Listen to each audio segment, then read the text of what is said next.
Hello, humans, and welcome to another episode of Gen X Gamer. The arcade wars have already started. The home arcade scene has lit up again, right? Wow, guys, we knew there was coming, okay? For those of you involved in this kind of thing, let me tell you, it's a very guilty pleasure of mine and many other people listening to the going back and forth of, members of different factions, different companies, attacking each other over products that they have no vested interest in other than making content, right? That's pretty funny, right? It's always happened, right? It's always happened. Doesn't matter. We humans are tribal. We divide ourselves into cliques. No matter what, it's what we do, right? We're a warring species. And if there isn't anything important to fight about, we'll find some stupid crap to fight over about, like home arcades. Now, with that said, I really don't want to touch upon the point of, who's right, who's wrong, what the best product is, and whatever, what have you. I'm of the opinion that the customer's always right. If a customer wants to pay for particle board because that's all they can afford, more power to them. If a customer has enough money to pay for a $5,000 arcade machine, more power to them. It's whatever you can afford, right? I'm never going to chastise somebody for not having enough money to buy top-of-the-line product, just like you wouldn't do it with somebody who doesn't have money to buy the most expensive vehicle. You just don't do that. I've driven a bucket, right? I've driven a bucket and I've driven expensive cars, and I was the same person throughout, right? And sometimes I've gotten more enjoyment out of the cheaper cars than, out of the most expensive ones, right? That happens in life all the time. For me, my favorite car has been my old Volkswagen VW bus that I had in high school. That was the best vehicle that I've ever driven, right? And back then it wasn't worth jack squat. Now they're super expensive. I wish I still had it. And it's the same way with, video games, arcades, what have you.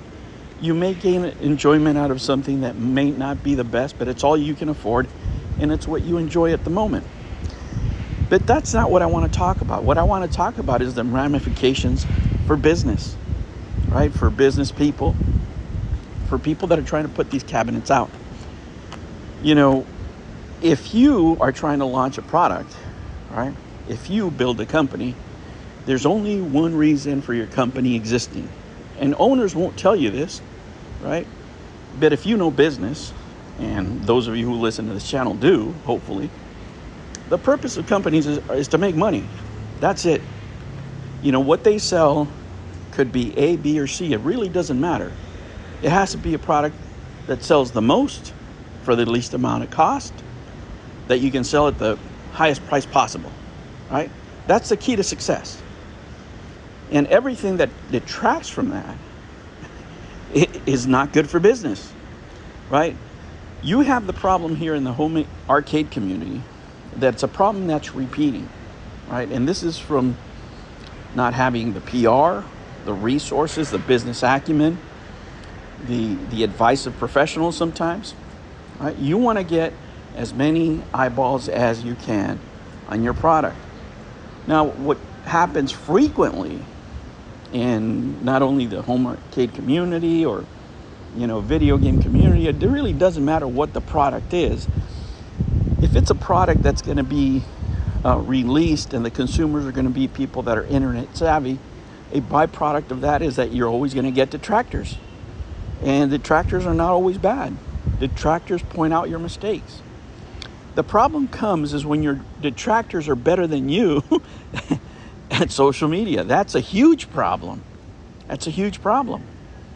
You have owners of companies that want to be the face of the company that are not necessarily the best representatives of their message, right? They're not great communicators.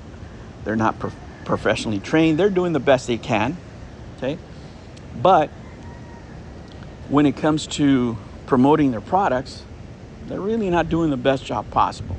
Let me give you an example. Let's say that you put out this arcade product, and you are putting this arcade product, and you're putting the best light on it, whatever it is that you produce. It doesn't matter, right? It doesn't matter the price point. Nothing matters. The only thing that matters is that you're putting it out there. You're making your best effort, but you're not getting that many views. And somebody who doesn't like you, or maybe just wants to be entertaining, or maybe really just wants to criticize your product for its fault, makes another video that has more views than yours. You have a problem, especially when it's a new product, right? Especially when it's a new product. You have a huge problem with PR, because the first thing people are going to see with your brand is you getting clowned. That's a huge problem to have. That's absolutely a huge problem to have. Or it could be that it's not one creator that's better than you. What if it's 3 or 4 or 5? Then you have a real problem in your hands. And the one thing that I don't see these companies doing is actually finding spokespeople, actually finding people that are media savvy. For us, it's great, right? Because these companies get, Amico testers, you get people, that are just amateurs doing it for a free console, for a free arcade machine, a free whatever. And that's how we get this entertainment on the wayside, right? That we sit back and just watch people attack other people and try to steal people's wives and steal and turn master bedrooms into arcade games and not pay their rent, and extreme e-begging, or whatever the case may be, right? All the things that we've seen that entertain us so much, by the way.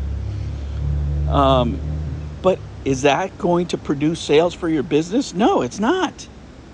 Nobody is buying these products because they laughed about your product, or because the representative of your product is just trying to make some extra dough on the side. I mean, what kind of face are you putting out, if the guy that is representing you really doesn't do this for a living, or doesn't have that many views? In most cases, right, in most products, other than, the home arcade industry, apparently, companies try to control the narrative, whether it's through infomercials, whether it's through mass media, advertising, what have you. But what could you do on YouTube? For a relatively low price, you can do your research, right? Doesn't matter what product you're producing. Let's just say it's home arcades for right now, right? Let's keep it at the home arcades.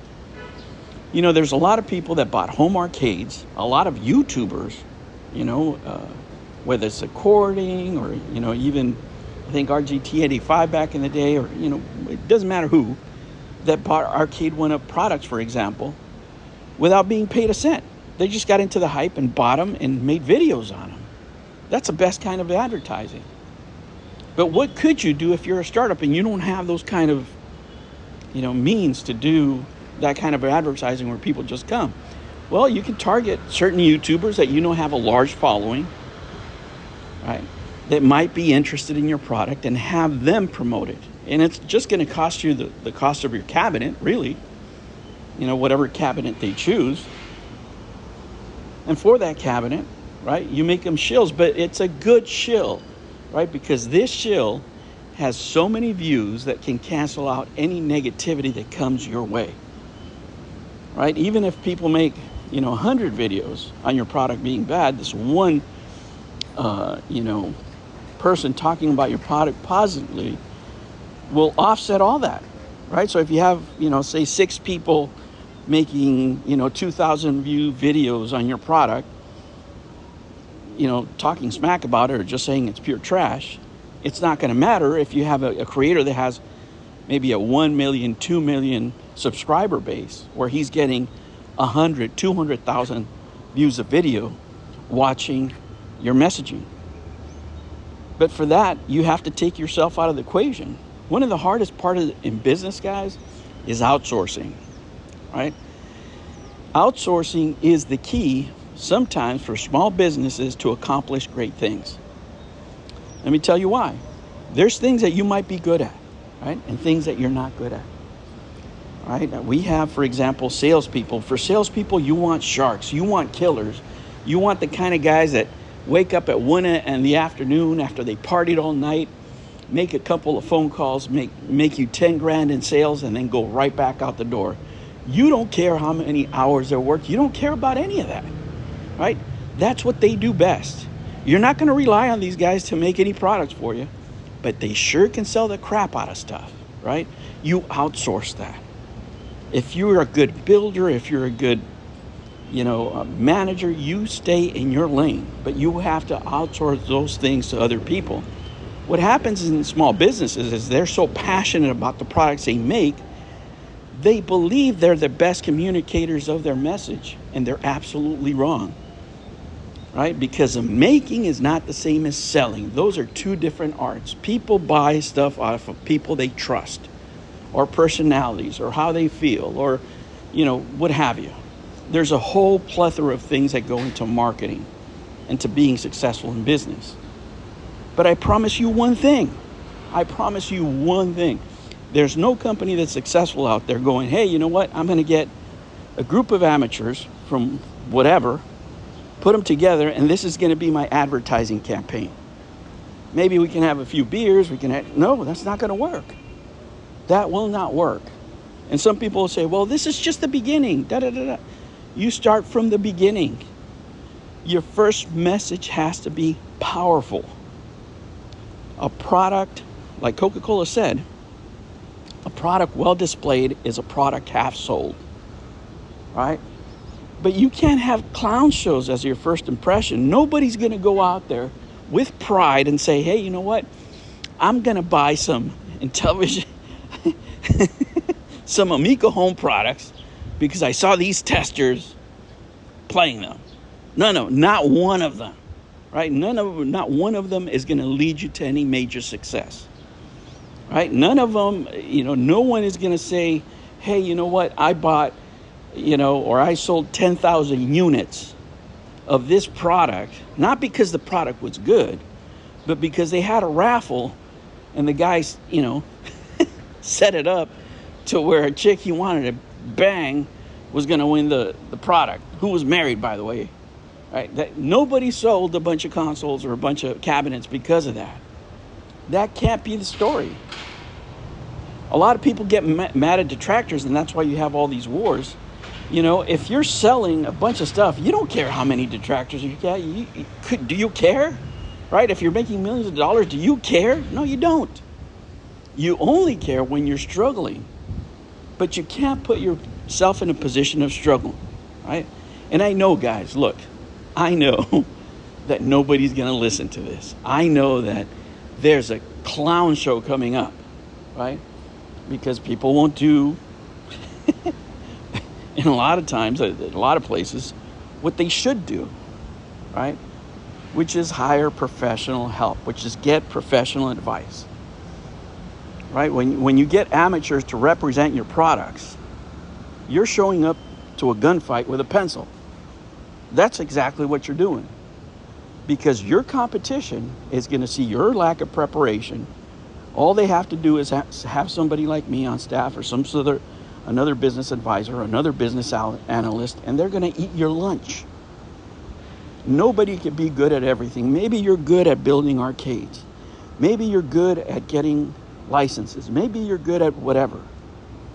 But if you're not a professional communicator, let me tell you guys, if you're not a professional salesman, if you can't move units, right? If you don't have a guy on staff that says, I'm going to move you 10,000 units, whether it's through commission, whether it's through advertising, whatever it is, you got a problem. And if some guy on the internet can derail your entire advertising campaign by making a video, you're going to end up like Tommy Tallarico making a 1-hour video for the CU podcast, trying to convince them to be nice to him instead of actually working on selling products. That's the future you're going to be in if you ever market a product that way. The other thing you're going to do is provide us with great entertainment, because people trying to win arguments on the internet is always, always great fun. That's what I see coming for the home arcade community. Who's going to do the right thing? Who's going to get professional advice? And who is going to stay with amateurs? And when I say amateurs, guys, I'm not trying to insult anybody. I'm not trying to demean anybody that is a fan that has a channel doing this. No, it's just that's not your business, right? Your business is not being an advertiser. Your business is not in marketing. You're not charging these companies money to do professional work. If you're not doing that, if that's not your business, you're an amateur, right? Just like I'm an amateur kite flyer, for example, not a professional. I enjoy it, right? But I'm not a professional. Nobody should hire me as their representative if you want to sell kites, even though I enjoy it and I can talk smack about it all day. Don't make these mistakes in your own business. But what we can do now is sit back, enjoy the show, and let's see who is better prepared. Let's see who's going to hire the big guns, do the right things, and do a great marketing campaign, regardless of the product. Right? Because now that I'm diving in more into the arcade community, I see a lot of good products out there. Yeah, there's a lot superior products to Arcade 1UP or to Media 1UP or even Glenn's products. Yeah, there's a lot of them out there. But their marketing is shit. It's absolute jack crap. So it doesn't matter. It's whoever is there first. In business, what matters is being first. And whoever does better marketing first is going to win. Arcade 1UP was first, but they're failing now. Who is going to take over? That's what everybody's dying to know. All right, humans, thank you for listening to this. If you are a member of the channel, you get these early. Remember, never ever be afraid to be happy. Make sure you subscribe. Make sure you like. It really helps out the channel. And once again, a very, very happy New Year from the Philippines. I'm doing my morning walk, getting my steps in, and I bid you farewell. I'll catch you on the next one. Take care.